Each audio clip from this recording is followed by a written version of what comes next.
Tonight we have Bill Kloepping. He's going to be teaching us how to photograph your work and talk about how to set up the light boxes, set up the cameras, and with that, Bill Kloepping. Okay.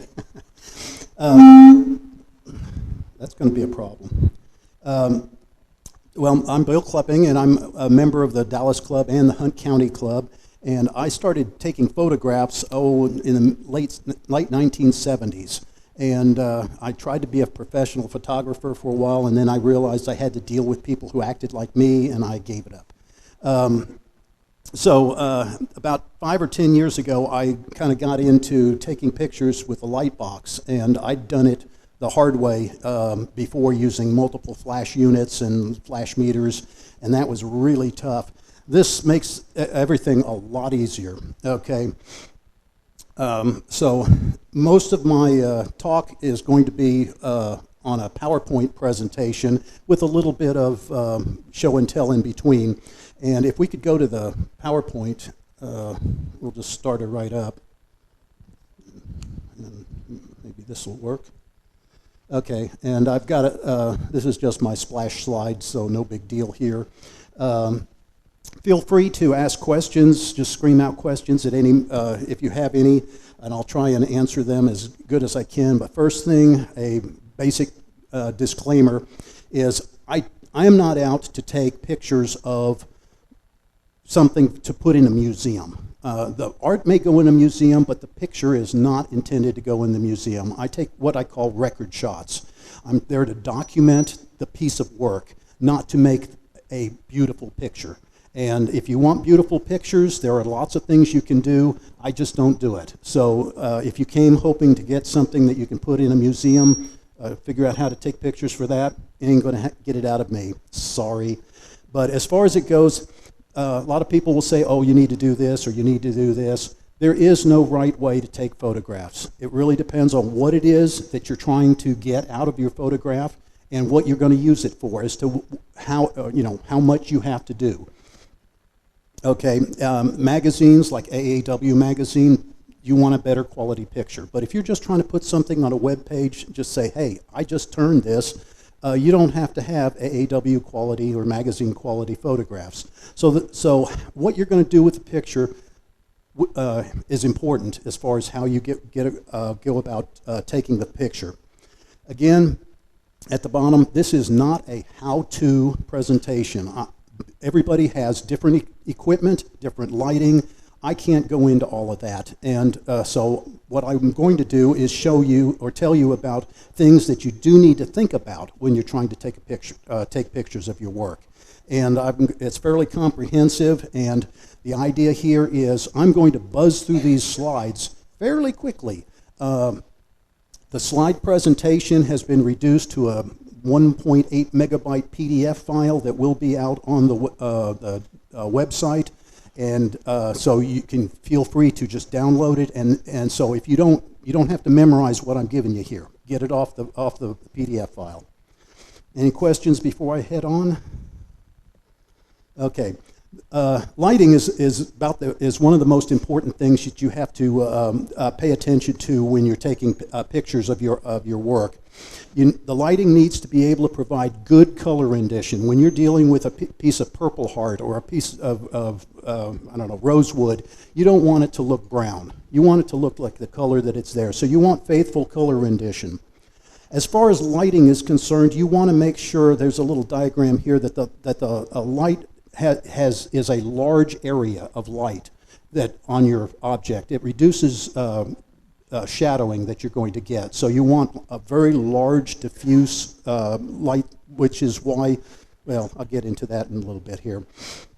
You want the light coming from different directions. You don't want it a spotlight coming down, and that gives you better uniform lighting, because again, I'm out to document the picture, not make some dramatic statement.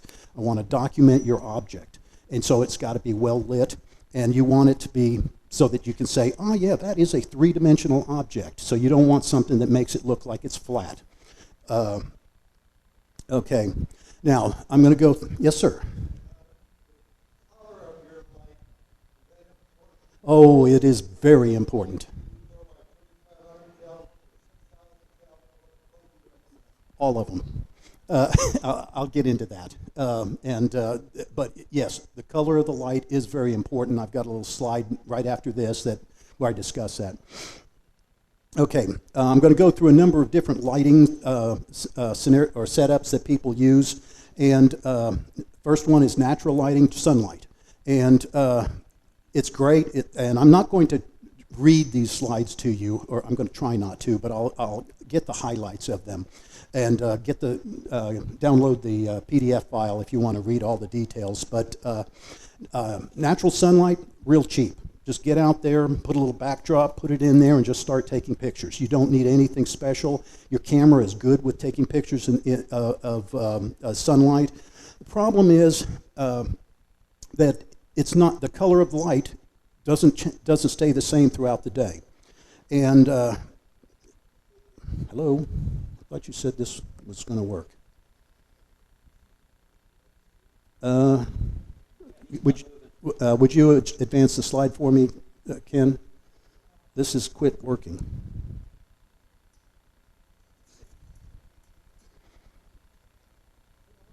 Yeah. Go ahead and advance. Can you manually advance? And I'll talk through that one. Well, as you can see on the slide. Oh, did I do? Oh, well, as you can see on the slide that is supposed to be up there, temperature or the temperature of light is measured in degrees Kelvin, and so you'll see, 3,500 degrees, 5,500, 10,000, a lot of things. The lower the number, the more reddish the picture will be. The higher the temperature, the more bluish it will be. And as you can see on here, the reason I've got this slide here is basically to show that under natural lighting, sunrise and sunset, 3,000 to 4,000 degrees Kelvin. You get into heavily overcast sky, 9,000 to 10,000 degrees Kelvin, a very wide range. So what that tells you is that you go outside with your natural lighting, and it's going to, depending on what time of day it is, you're going to have red light, blue light, or anything in between. And so your color balance will change. That's something that's important if you're trying to get good color. Next slide. Ken, next slide.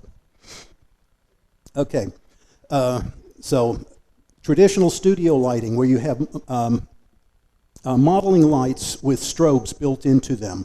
That's a real nice way to go if you can afford it. You get excellent lighting control, and you don't have to worry about ambient light near as much. But the problem is it's expensive, and I'm not even going to guess how much a proper system will be. But you can scale it. So if you need something to take pictures of a huge car, you can get sufficient lights to do that. Or down to just little tiny bowls, you can do that as well. But it takes a lot of floor space and a lot of money to buy all the equipment. Go ahead and shoot to the next one, and then see if you can figure out how to fix that, because we got a lot of slides to go through. Huh? Oh, okay. Okay. Okay. The next is one of the more popular ways to light your objects, and that's using these translucent light boxes. And basically, I have a couple here that I brought along just to show you what we've got. And this is one right here, and it's self-contained light box with a. They always come with this shade in here with a little gap that you can put your light or your camera through. I never use it, but I put it there just to let you know it's there. Basically, inside here, you have an area where you can put a backdrop of whatever color that you want, and put your object, object in there, and then you can set up your camera to take pictures. These are done, the lighting is done, in this case, I'm using two lights that will illuminate the sides and basically create a large soft lit area that will illuminate the object. And since you can't really see, I'll just put this down here, raise it up. pretend like that's what I was actually trying to take a picture of. Huh? No, I'm good. I've got this in here. Okay, and so now there's a couple of issues when dealing with these light sheds. Now this is a fairly large one. You can get them fairly small at various sizes. They're all very inexpensive. Most of them will cost under $100. Lighting, not critical. But it'll take a little bit of practice moving around and to figure out the best position for the lights. I typically just use one light on each side. So some people will also put a light on top, and you can put lights in a lot of different positions, and that is something you just have to play with. There's no magic rule for this. Okay, one thing, these are made of lightweight material, and you can get them too hot, and they will burn. So this one, it says that no more than a 500-watt light. And so I just happen to have these two lights that they're quartz halogen work lights from Home Depot, 500 watts. And then I can turn on the second bulb and I get 750, which I'll use later. But so there's that. The other issue with these is their size. If you've got a small one, that limits the size of the object that you can put in here. For this particular one, this large ball there may or may not work, and so that would be difficult in this. So anyway, I'll leave that there. Does anybody have any questions on the? Yes. Those are just halogen bulbs? Yes, it's just quartz halogen work light, and they're pretty low, maybe 3,000 to 4,000. But they work perfectly fine if you know what you're doing, which I hope to tell you in a little bit. I'll tell you how to use the lights and correct for the color in a little bit. Yes? Yes. Oh, yes. I've got a whole slide on backdrops. Give me a second, I'll get to that. The second type of translucent box is what I call light sheds. They have different names. This I got at SWAT last year. Sorry. Boy, that's rough.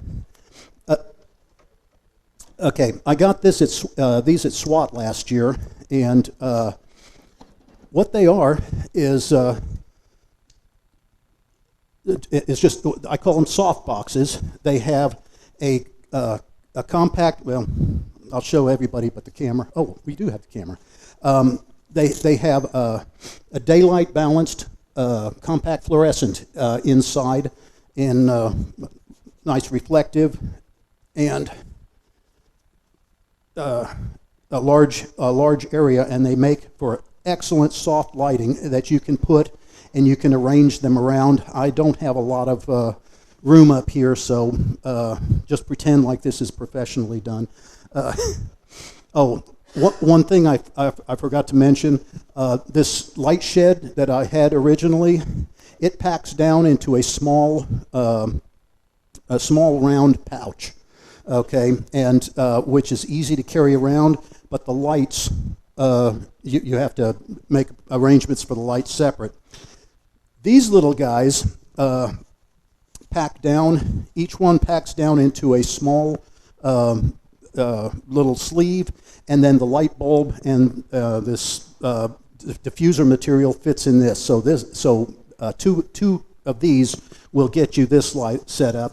And I bought it on a whim last year at SWAT, and I have to admit, after using it, I really like these. Doug will be I'll put a pitch for him, even though I didn't talk to him yet. He will be at SWAT talking about photography and should be selling these. And so if they're in your price range, I like them a lot. Yes. I call them light sheds, but Doug Baldwin, photo.com, I'm not going over there. If you come up afterwards, I have his little brochure, and there's also some information on how to find it.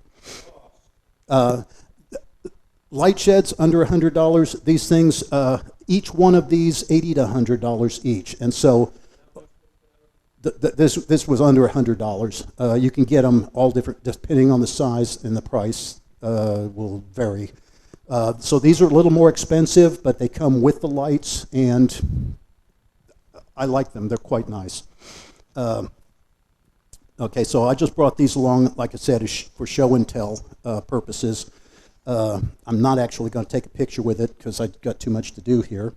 Can we go back to the slides, see where we are? Oh, yeah, I showed these, and there is a couple of disadvantages. Well, first of all, you get pretty good lighting control with these. That less space, it takes up less space than traditional studio lights, but you get a problem with light intensity or different light sources, ambient light sources. So if you're using daylight fluorescence and you've got regular fluorescence turned on, you have two different colors of light illuminating your object. That's going to cause you problems. So anytime you have ambient light, that's going to be a real issue that you got to deal with. Anyway, next slide. Okay, next one is the reflective light box, and I'm going to have to put it together for you. If I had more room, I would have had it already, but it doesn't take long. This is something that I did years ago,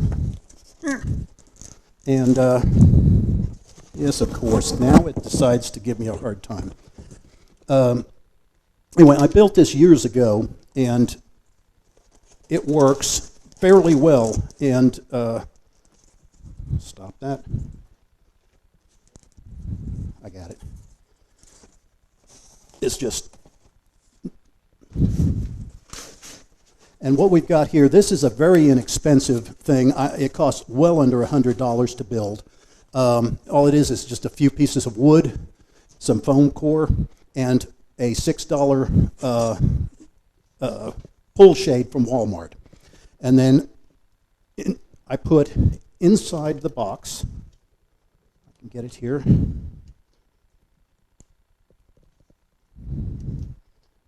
one light, facing more or less forward and up a little bit. And boy, it's bright. There's 750 watts in here. The thing about these reflective light boxes is they have solid sides that are opaque, and they reflect. So one light inside bounces all around, and it illuminates the object fairly well. You don't have a whole lot that you can do with this in terms of directionality. You can get, which I forgot to bring, a bounce light or bounce card. Is just an external card. You can make them out of foam core, put aluminum foil over something. There's anything that reflects light if you want to bounce some of the light from a different direction. But this is what I used to take pictures of SWAT. And for 3 years, I took pictures of the Instant Gallery. A number of you have seen them, and it takes pretty good pictures. And so this is also one issue being the size of this. You're not going to be able to take pictures of something bigger than this. But basically, I've been using these for quite a while, and they work very well. And I think this one costs, $50 to make. Depends on the cost of the foam core. Can we go back to the slide? Okay, another issue with, or nice thing about these is they take very little space. Basically, it's the footprint of your box. That's all the space it takes. You don't need extra room on the sides for your lighting. And so, I'll just go ahead and leave this here. Because the box is solid, your external lights are not going to get in quite as much, so you have less problem with the ambient light control. But you don't have very much control over your lighting. So all of these systems have positives and negatives. Which one do you use? Oh, sorry, we've got one more. Next slide. Is flash units, using your on-camera flash and external flash units on the side with umbrellas. That can be done. That's how I did it originally when I was back in my college days. I was using multiple flash units with slave circuitry and sync cables. It works. You can make it work. Problem is, it's very difficult to get your illumination uniform and get it so you don't have harsh shadows. So I'll just leave it at that. You can do it. I won't do it anymore. It's too tough. Okay, so which one should you use? And that is probably the hardest question. And I can't tell you because it depends on the camera you've got, the equipment you've got, whether you've got lighting already, and what kind of software you're going to use to get your pictures processed. Okay, but one thing I can give you is these things. If you can set what's called custom white balance in your camera, use any lighting that you want. The halogen lights, daylight, fluorescent, regular fluorescent, it doesn't matter. As long as you can set your a custom white balance, you're good to go. If you can only set the auto, if your camera, and sometimes your cell phones will have an auto white balance feature, if that's all that you've got, then you need to do some testing to see will that work with the equipment that you've got. You never know until you test it. The other is important in my book is if your camera supports raw image files, and I'll talk about that in a minute, then you can use any lighting that you want. Okay, and that's an important point that if your camera uses raw files, you should be using that. You'll love it, and I've got some explanation of that later. Little asterisk down at the bottom, you do not want to mix different colored light sources. And I'll tell you why after a little while, but that is very important. Next slide. Okay, backgrounds and backdrops.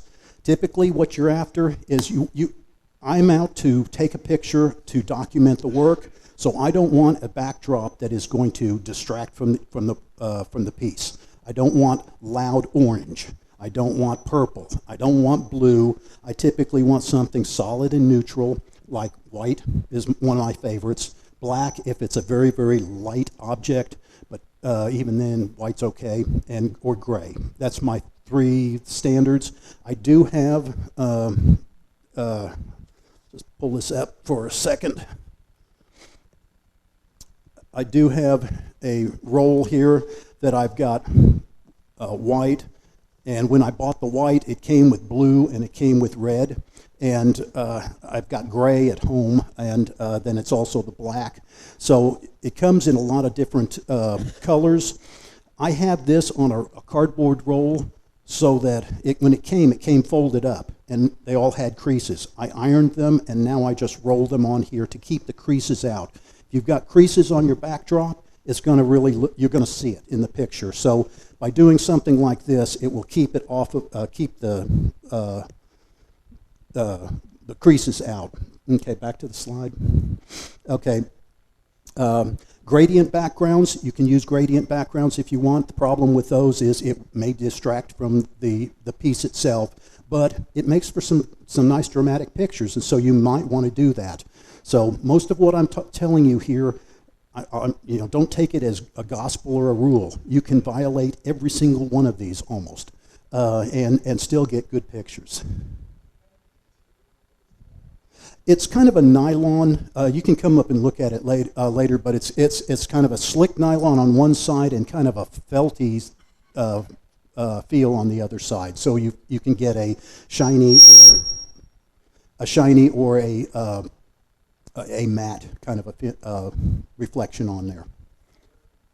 Okay, there's a reference file, but you can get them at Adorama or B&H Photo. There's a number of, maybe even Amazon.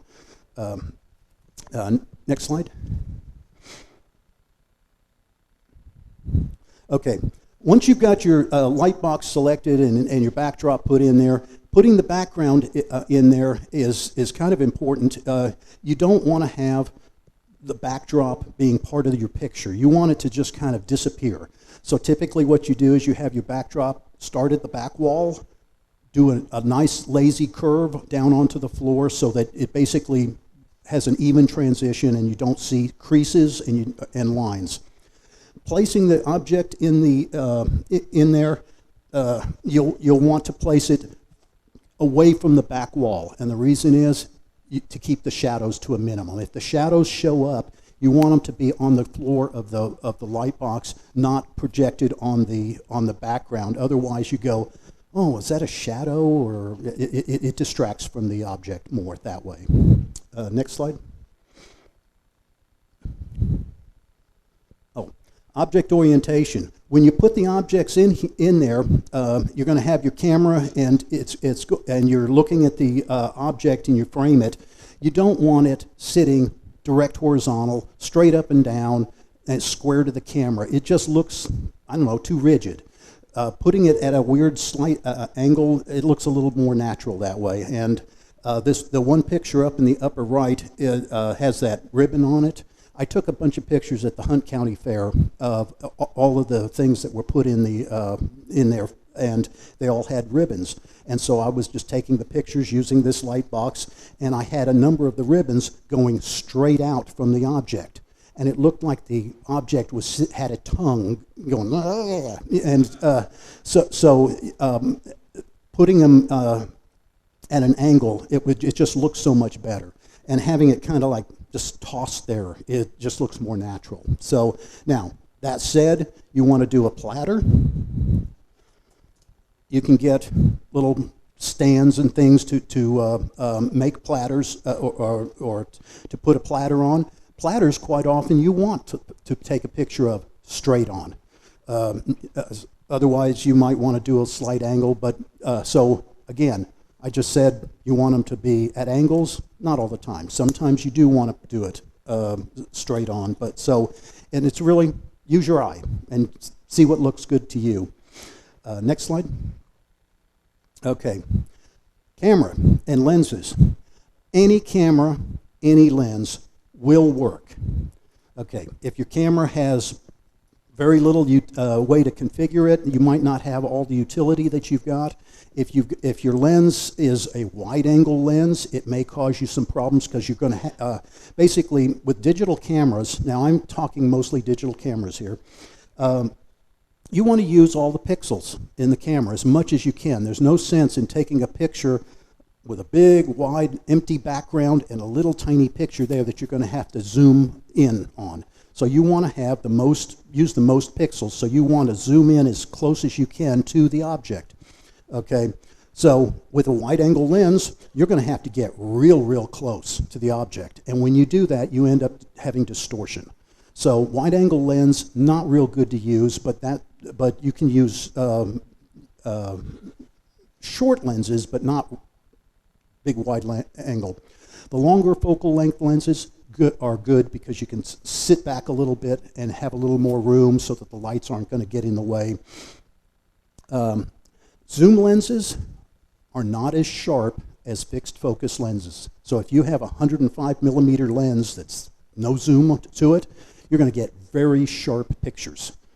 Zoom lens, not going to be as sharp. That said, zoom lenses are a whole lot more convenient to use, and that's what I always use. Okay, so just a little side there.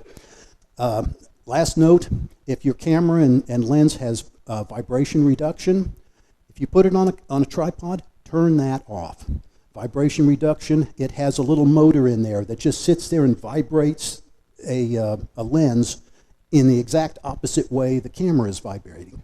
If the camera's sitting on a tripod, it's not vibrating, but that little thing just sits there and wants to vibrate anyway, and it will cause the picture to be a little less clear. So turn it off when it's on a tripod. Okay, next slide. Okay, for the tripod, you do want to use a tripod. It doesn't have to be expensive or a big heavy-duty monster like this one. It just has to be something that will hold your camera and keep it from shaking and moving around.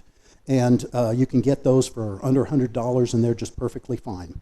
Okay, typically what you want to do is you want the tripod as close as it needs to be for your lens that you're using, so that when you are looking at your object, you will be able to frame the object and get it maybe 80% of this of the in the frame, basically anywhere 75% of the filling 75% of the frame or so that you use a lot of your pixels.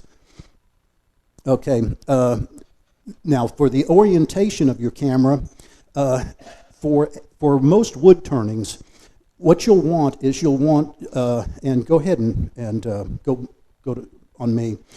You'll want the camera to be at a slight be above the object, so that you're going to take a picture of the front of the object as well as see the back edge of the object. That gives your eye, when you take the picture, it says, oh, this is a three-dimensional object. Because if you sit there and you take a picture and it looks like that, okay, all you see is a blue bar. And you go, oh, he painted a piece of wood. Okay, down like this, now you see the back edge and you go, oh, that's a bowl. Okay, how much above or down or below you go is really up to you, and it depends on the piece. So, but basically you do want the camera sitting up, looking down, so you get a good feel for the three-dimensional part of the camera. Now, the other thing is, like this one, you want the camera so that it is not tilted to the right or the left. That'll cause you some problems later. Okay, go back to the slides. Okay. Oh, okay, next slide. It's time for a commercial. Okay. Tripods are notorious for having really bad aiming capability. Most tripods you get, it's to aim the camera up, down, right, left, it's really clunky. And it can take a lot of your time, and if you're trying to get a small object to fill 80% of your frame, you got a lot of messing around with the tripod head and controls. So I have found, actually this is for my binoculars, and then I realized, oh, it works great on my camera.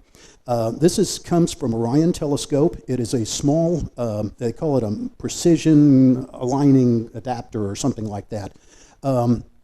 And it's set up so that you can basically, you put it between the tripod and the camera, and you just rough aim it, and then you use these they're threaded knobs to move the camera high precision back and forth. And if you'll look at this one, I'm turning it quite a bit, but boy, it's very, very smooth and very precise.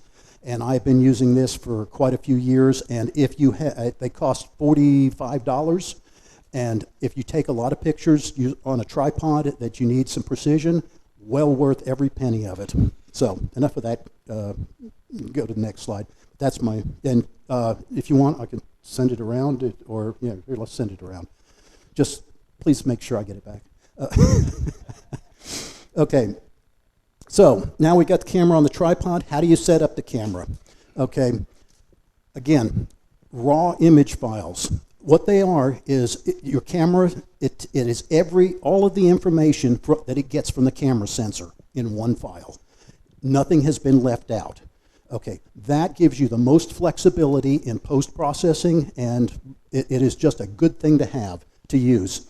JPEG, if you get JPEGs off your camera, if your camera just poops out a JPEG, your camera has already compressed that and thrown away a lot of the information. You'll never get it back.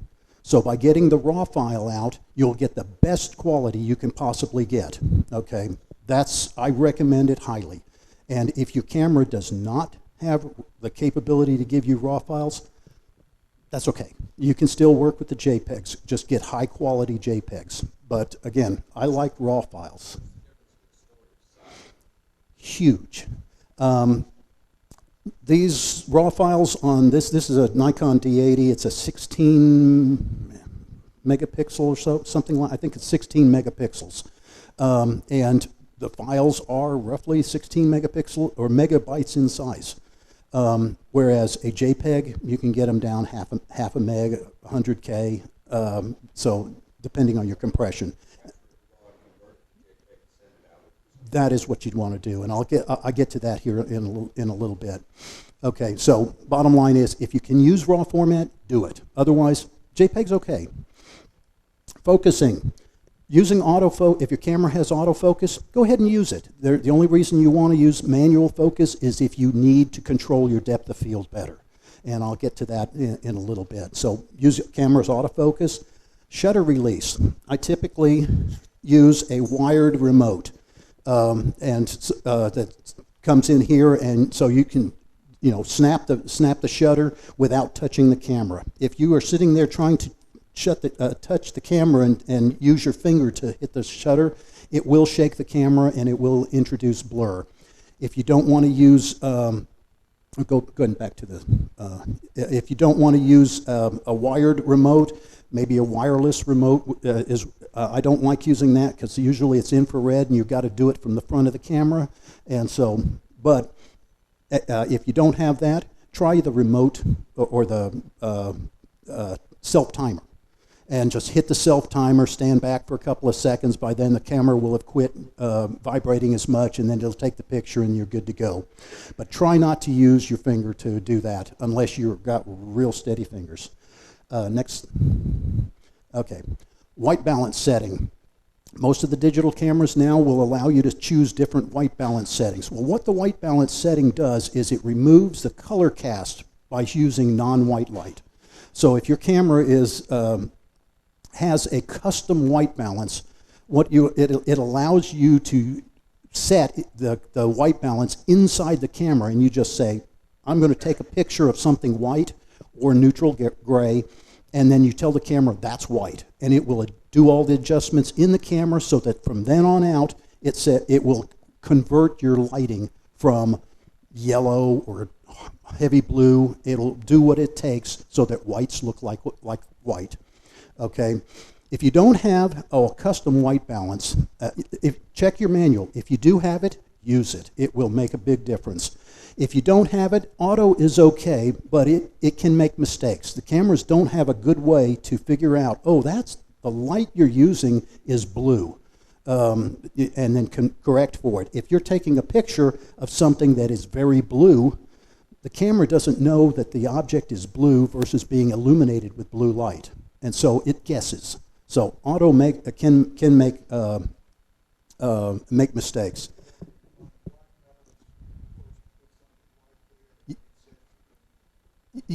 Yes, read through your manual. If it allows you to set a custom white balance, it'll tell you what the procedure is, and it's a good thing to do. And I do it every time I sit down with my light box, even though I've done it 15 times before. With the same lights, I do it again each time, just to make sure I don't screw it up. Next.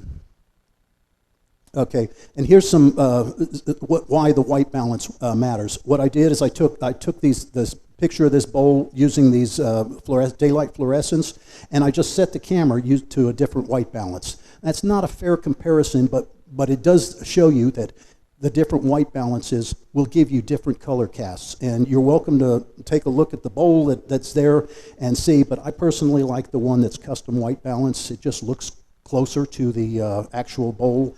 Auto is not bad. Direct sunlight is not bad because I was using the sunlight balanced fluorescence, but these others look terrible. So go ahead and anyway, so that's auto white balance or the white balance issue. Go ahead. Okay, and this gets back to it. When I start setting down sit down for the first pictures using my light box, I will use a color card and a gray card and take a picture of it. These will help me to do the corrections later when I'm doing the post processing, and this is a good thing to do. Do you have to do it? No, but it's just a helpful tool.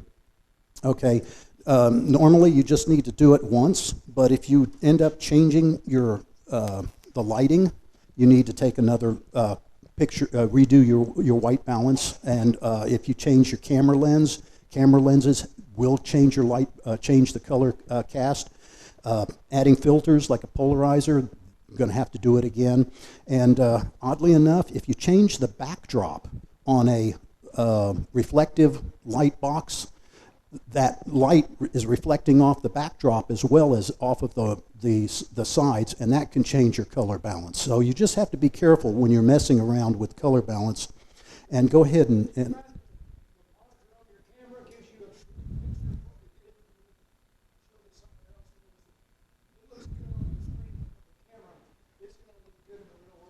no, not necessarily. Yeah, I got some on that. So next slide. Okay, time for a commercial. This is something I ran across, and it's called a color checker passport. And well, you don't have to go on me. It's here. But what it provides is it provides some standardized color blocks, as well as an 18% gray card in a nice protective self-standing little whatever this is, booklet kind of thing. They're not cheap. They cost around $100. But if you take a lot of pictures and need a color card on a regular basis, it's hard to mess up, and they work really well. It comes with software that you can use that will create a profile for Photoshop, so that you can just one-shot color balance. I don't use it that way, but I do take the pictures and use it to color balance manually. So anyway, I prefer not to pass this around because you get fingerprints or something on it, and it's not as good anymore. So but if you really want to see it, I'll show it to you afterwards. Next. Okay. Exposure settings. How do you set up the camera to take the picture? Well, there are three important things. For any given amount of light, you have the ISO setting, the aperture setting, and the shutter speed. ISO setting is the sensitivity of your sensor. The higher the number, the more sensitive it is. The more sensitive it is, the more noisy it can get, and I'll talk about that. And on the next slide, actually. No, not yet. Aperture is the diaphragm opening inside the lens, and that's basically, and this is the one that confuses people a lot. But it's F numbers, and so F4, F10, or 11, or F16, or F22. The larger the number, the smaller the aperture. Okay, forget it there. The larger the number, the larger your depth of field. And that's the important thing. And depth of field is basically the area of your scene that is in focus. And I've got a shot that shows that one also. Shutter speed is just the duration that the shutter is open. And the faster that is, the less blur you're going to get, but also the less light that comes in. Okay, basically out of ISO, aperture, and shutter speed, choose two. The third one is set by the amount of light that you've got, to a point. Next slide. Okay, here's an example of sensor noise. And the two pictures on the left-hand side are taken with ISO 100. The two on the right are ISO 1600. And if you look at especially the lower right one, see how you see grain in there. Okay, that's what happens when you increase your ISO real high. You get noise or grain show up, and so you're trying to document your objects and take the best picture you can. ISO 1600 ain't the way to do it. You want a low ISO number. Next slide. Okay, lens aperture controls your depth of field, and get the handout and read through this. I don't want to try and explain it again because I always get tongue-tied. But the lower left, or the picture on the left, is done with an f32. Which gives you a large depth of field. And if you'll notice, the front of the object is in focus, the rear of the object is in focus, and both sharp. On the right, it's done at f5.6, and there the front of the edge is sharp and in focus, just like the other picture, but the back has gotten soft and is not in focus. That's depth of field. You want to have the most depth of field. You don't want to go take a picture of your object and have it fuzzy and out of focus in the back. So that's why you want a large F number when you take these pictures. Next. Okay, so the important settings in my book is use a low fixed ISO value, like ISO 100. A lot of cameras have auto ISO. I steer clear of that because the camera, when you put it on auto, the camera makes its own decision what it wants to use, and it will change based on some rules that you don't know. So I usually like to use a fixed number. And then I set the smallest aperture the lens will provide. Literally, the smallest one. Anything less than that, you're giving up depth of field. And then I just let the shutter speed be what it's going to be. And quite often, I end up taking pictures with a 2-second shutter exposure. I mean, it takes a long time. Okay, I typically set the shutter speed to whatever the camera's internal light meter says to use. Not the optimal way to do it. Yes?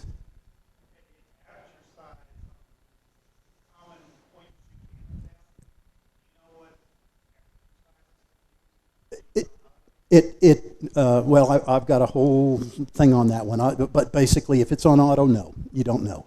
It may tell you, it depends on the camera. But I've got something that'll explain some of that.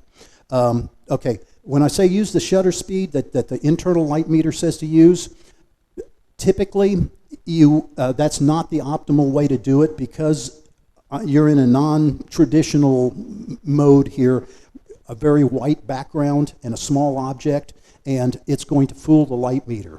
But I found that it works if you just use whatever the light meter says to use, and I don't try and overthink it. I fix it later using Photoshop.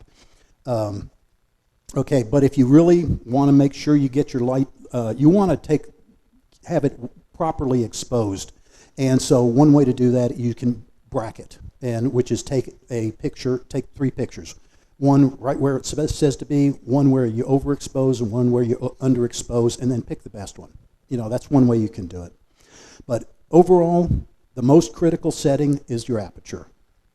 Use the largest F number that you can get so you get the best depth of field.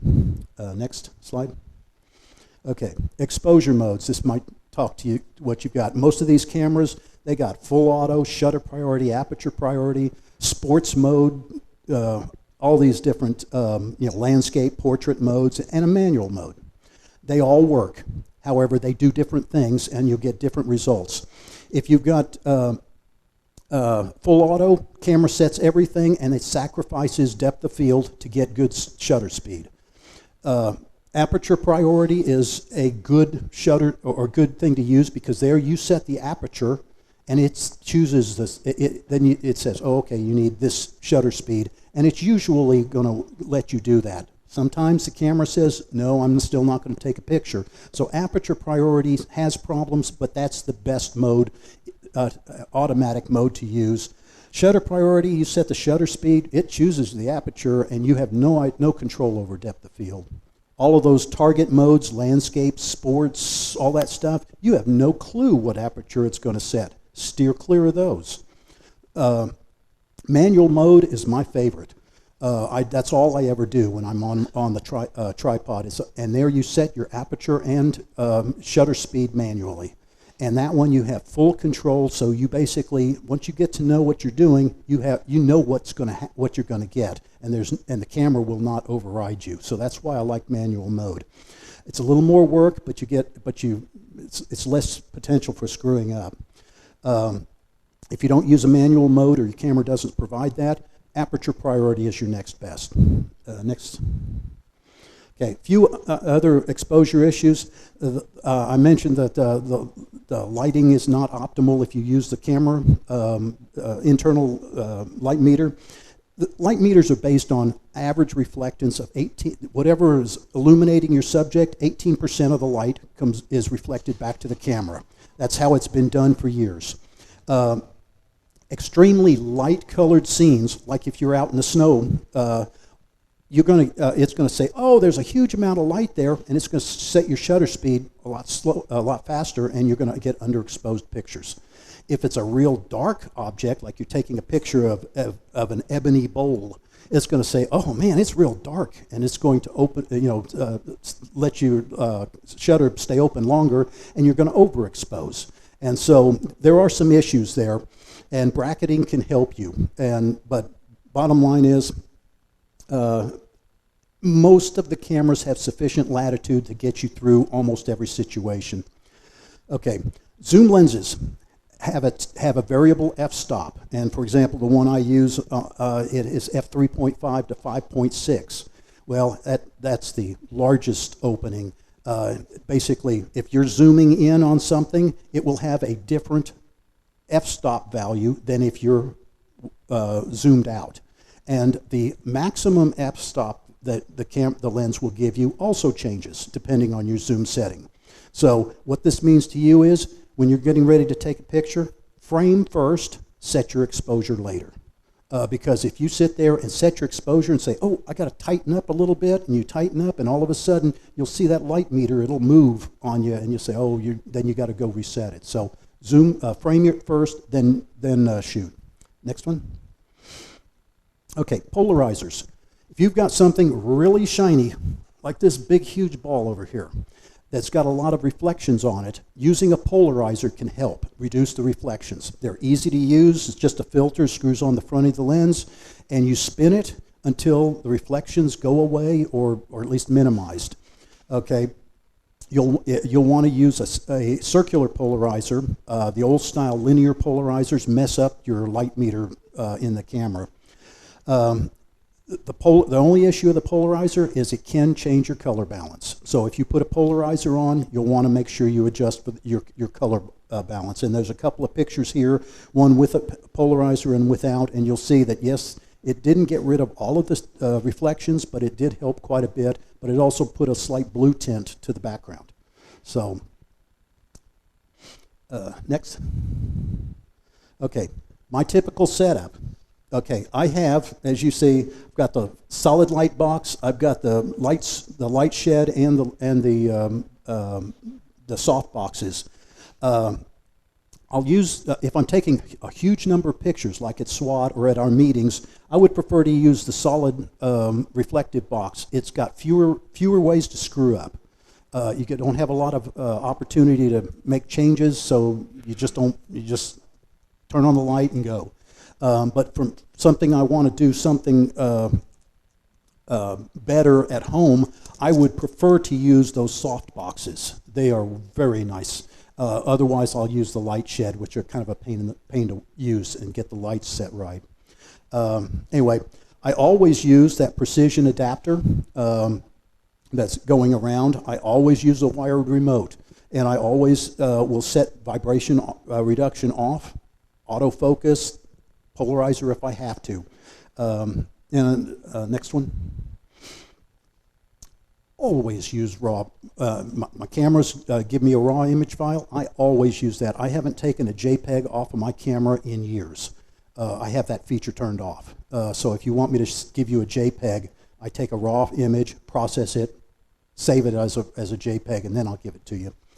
I use a low ISO setting and a manual exposure, and I set the custom white balance every single time I start taking pictures. Okay, then for each picture, I'll frame the object, set my aperture, set the shutter speed, shoot the picture. Now, if I'm taking pictures of somebody else's work, like at a meeting or at SWAT, I'll take two pictures. I'll take one of the object, and the second picture will be a little note that tells me who did it and whatever else, so I can use it for annotating or sending it to somebody or whatever. Next one. Okay. Some of my reasoning, again, the light box, when I use the solid one, it's just simple. It's easy to use. Manual exposure, I'm just used to it. If I tried to use aperture priority, I'd constantly go, did I do it right? Am I screwing up? So I do the one I'm used to. If you're used to aperture priority, keep using it. If you can learn manual, it's a good way to go, but you don't have to do it. I don't use exposure compensation or bracketing. Not because it's a bad idea, but because if I'm taking pictures like at SWAT, I shot over 1,500 pictures in 2 days. If I were going to do bracketing, that would have turned to 4,500 pictures that I would have had to gone through. I ain't doing that. So it's laziness on my part. But if you're only taking a few pictures, bracketing can be a good thing. Okay. Next. Okay, so that's setting up, taking pictures. Is that any questions on this? I'm about ready to launch into photo processing. And I hope I'm not, just tell me if I'm going too long here. Okay, most of the photos that you take will have to be processed to make them look good. Even just any number of little tweaks will have to be made. Before you get done or start though, you'll want to calibrate your monitor. The one that you're going to be doing the processing and looking at it, you want to make sure that it's giving you good colors and that its intensity is right. Check your manual or your operating system to see what features they've got that'll help you do that. Okay, now as far as the software packages, most cameras will send you something to do. It may be some cheesy little program or it may be some good program comes with the camera, or they'll tell you what to get. GIMP is I'm not even going to, some image manipulating program or whatever, but it's free. Okay, Photoshop Elements and Lightroom. I'm an Adobe freak, so you're going to hear me saying that stuff, Adobe products, but I like them. But I'm also on a Mac, so I don't know what. I know there's a lot of good programs for a PC. I just don't know what they are, but they're out there that are fairly inexpensive. Or you can go all the way and get Photoshop and spend $700 or $800 and go whole hog. Next. Doesn't matter which one you use, okay? But again, I'm into using raw images, and the thing about camera or the Photoshop Camera Raw is it brings up. If you look at this picture here on the left-hand side, there's all those little thumbnails. You can hit the button above there. It's a little hard to see, but it says Select All. You can select all of your photos that you just dragged into Photoshop and color balance in one step. You can't do that with JPEGs. JPEGs, you got to do them onesie-twosie. If you're lucky, you've got a batch processing program that you can kick off that will do it. But in addition to color balancing, you can do a lot of one-step things to all your pictures at once. And while I was at SWAT one year, I actually loaded up almost 500 pictures into Camera Raw and color balanced them all. Boom. So that's why I like raw photos. To do that with JPEGs would have taken me all night. And so, yes, they're still raw files until you save them. And I save it as a JPEG later. So next slide. Okay, what I typically do on all of these, I'll start out and there's a auto levels or auto correct or something. It's just a one shot. Do the best you can. I always do that. That corrects for most of your main problems. Doesn't always get your color balance right. Doesn't always get your exposure right. But it does make a lot of good corrections. So I do that first. Then I correct the white balance. And to correct the white balance, you'll see here, I've got the picture of the color passport guide that I took. I will use that to help correct the color. And there's a number of different tools, depending on your software package, to actually set your color balance correctly.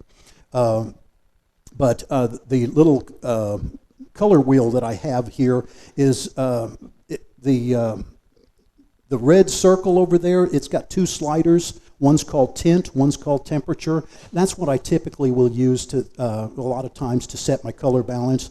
And what that's doing is in the little color wheel, there's the black dot is in the green area.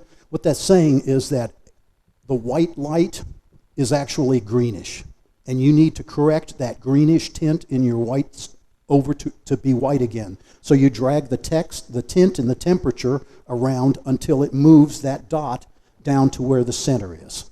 Okay. Now, that also shows you why you don't want to have two different colors of light. If you had a light that's slightly green and a light that's slightly red illuminating your object, which one do you correct for? Well, you can't correct for both of them. And so that's why you're really worried about ambient light when you're doing this.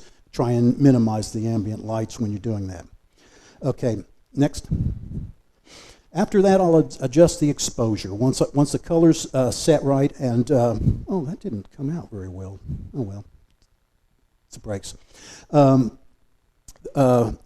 what I'll do, okay, these three pictures down here on the bottom are actually, were screenshots out of Photoshop.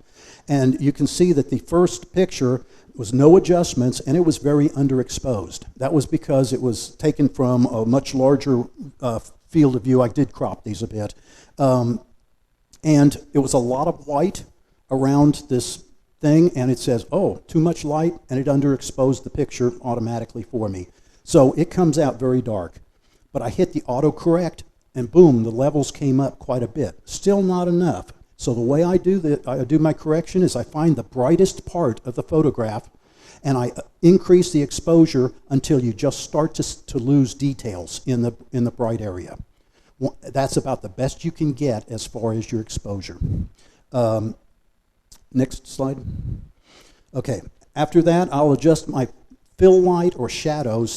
Depends on the software package you use, but most of them, when you're doing with raw photos and sometimes JPEGs, it'll allow you to increase the lighting in the dark, shadowy areas. And so here I've added some fill light, and then I've added the clarity. And what clarity is, it's a contrast adjustment that just works on midtones.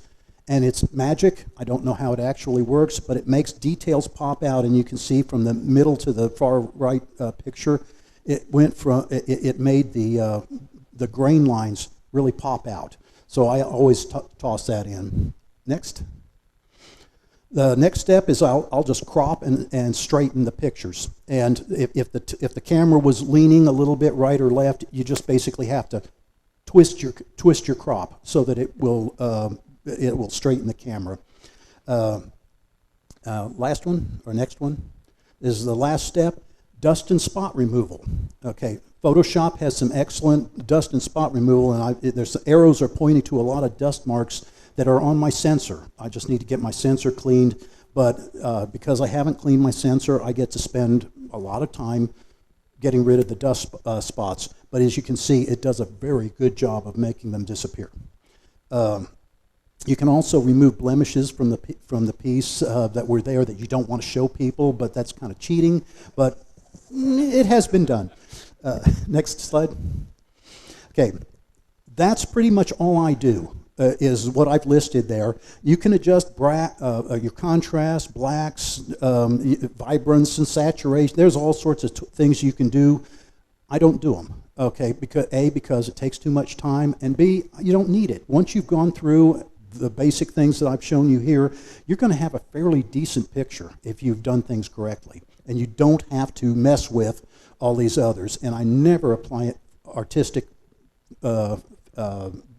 effects because I am not out for something I'm going to make a pretty picture to hang in a museum. I want the object to look good without faking it, any more than I have to at least. Next. Annotation.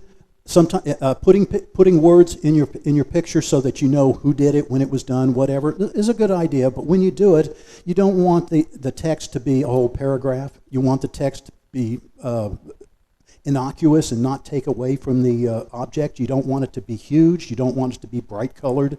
So just something innocuous that gives the information if somebody wants to read it. But you really don't want to detract from your object. So next slide. Here's a few examples.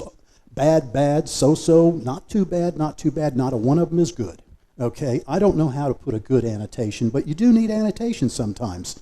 But I'll let you get the slide and look and see why I don't like any of them, but I do it nonetheless. I don't use Photoshop to do that. I use Preview. It's a Mac program to put my annotation on. I'm sure there are other programs that can be done in using the Mac or using the PC, but I don't know what they are. Next slide. Okay. Saving your files. Okay. Again, I do everything in RAW mode. And then when I'm done with all my edits, I will save it to a JPEG or a TIFF. Okay. If you start with a JPEG, you do not want to compress it any more than you have to until the last minute. Okay.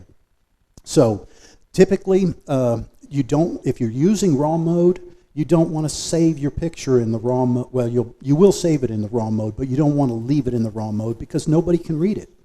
AAW doesn't want your raw file. They might be able to deal with it, probably can. But you don't want to send that to a friend because it's huge. So you do want to change it to something useful. Okay, JPEG is a universal. That's what I typically go to. And it is compressed, and you do lose data, but everybody can see it. TIFF is pretty much lossless most times, and it's also a universal, but it's huge. It will give you a 16 megabyte file. I mean, they're huge.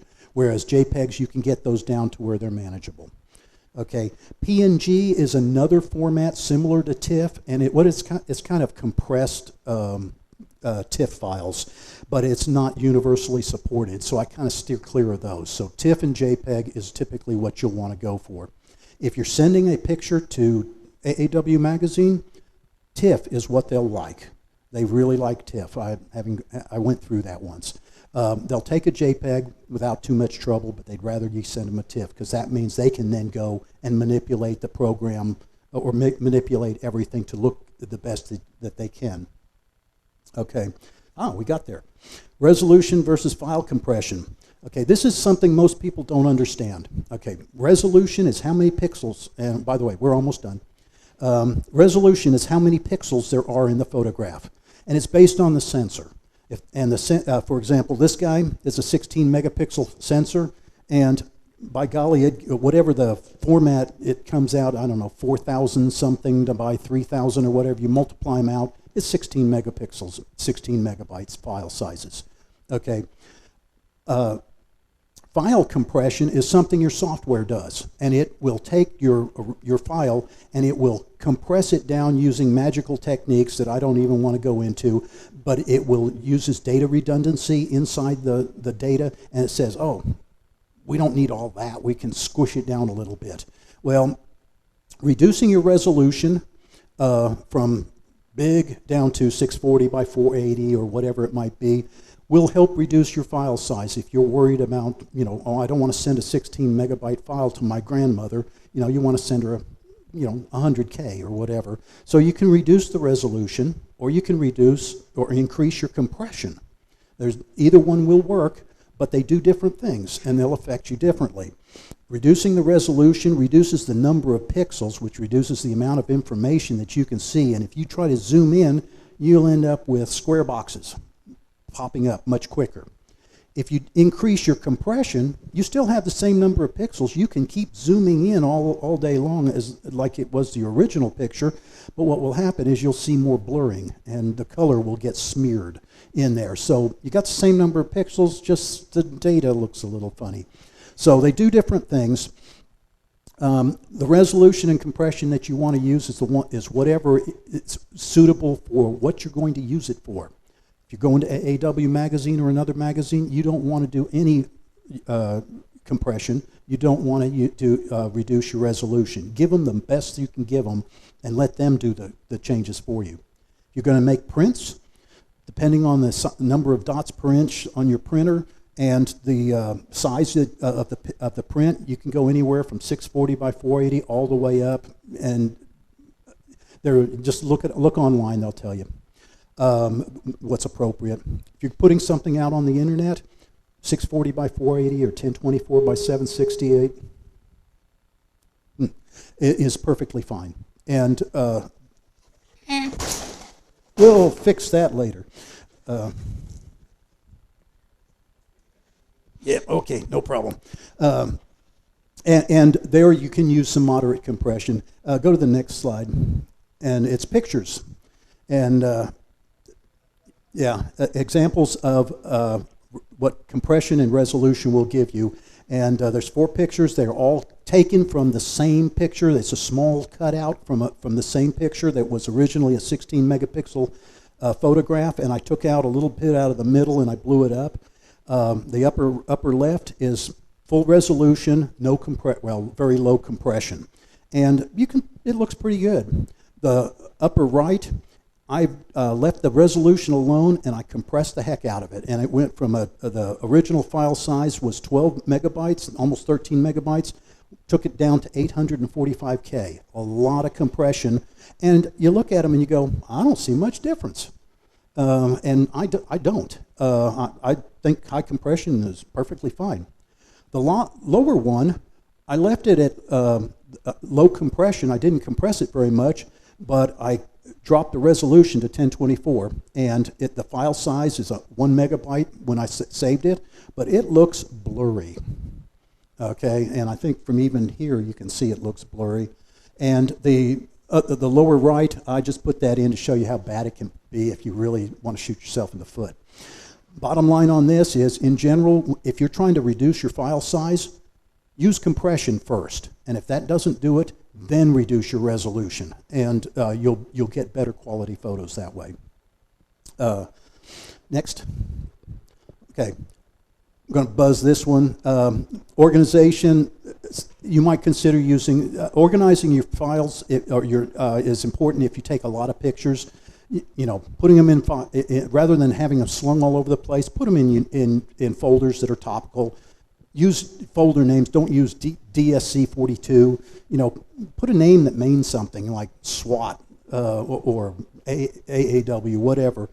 And make backup copies. If you take all the effort to take the pictures, make a backup copy and save it somewhere in case your computer crashes or something so that you don't lose your data.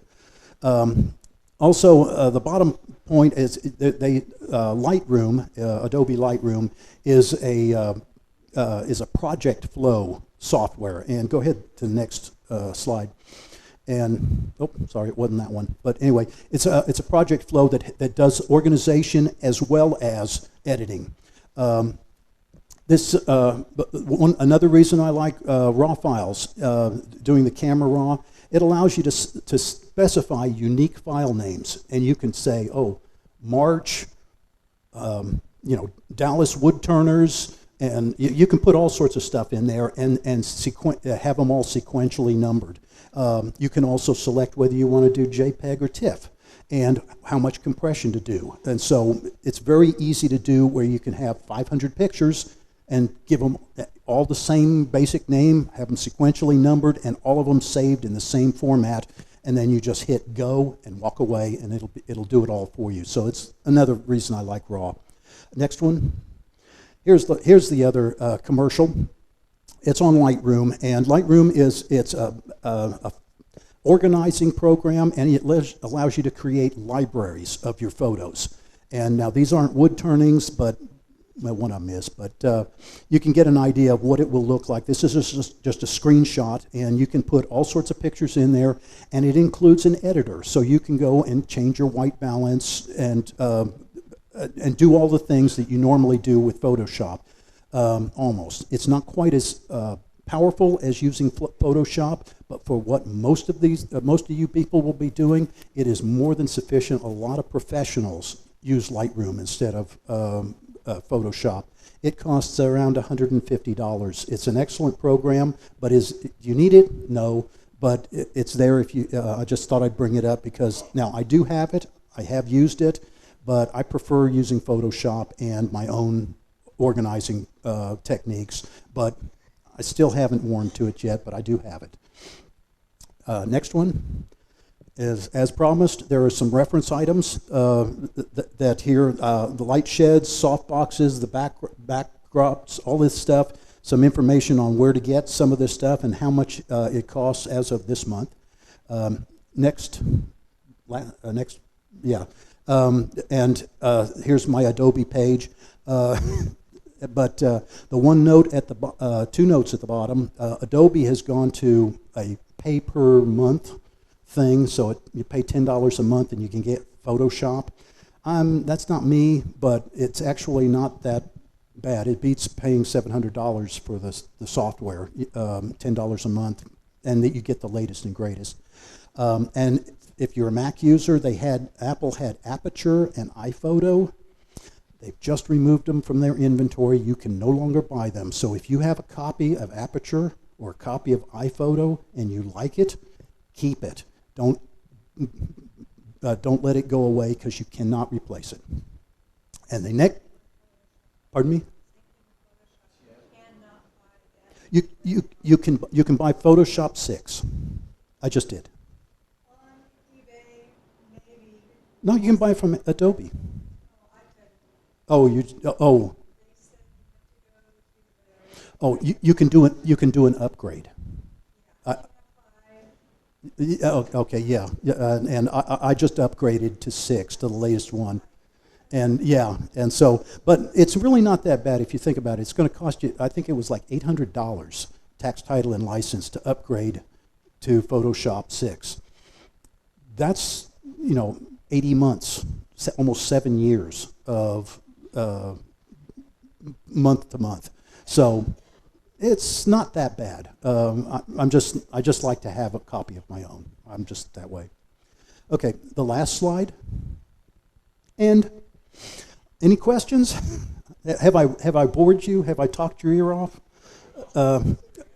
Okay. As I mentioned, I took all the slides and I scrunched them down.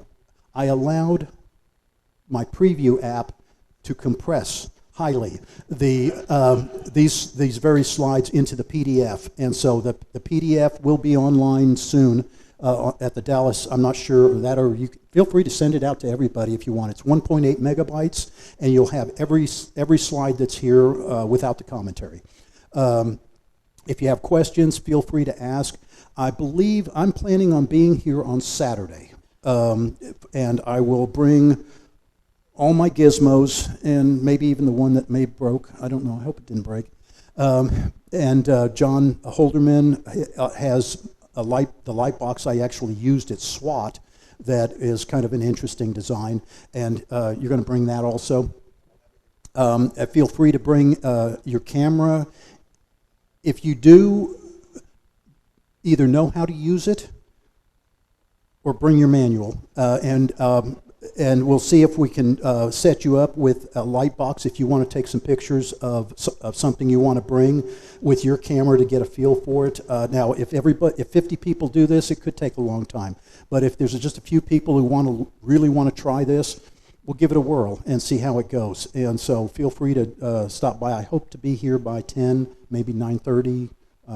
Coming from Greenville, so and I sleep late. So, but I think that does it. Any other questions?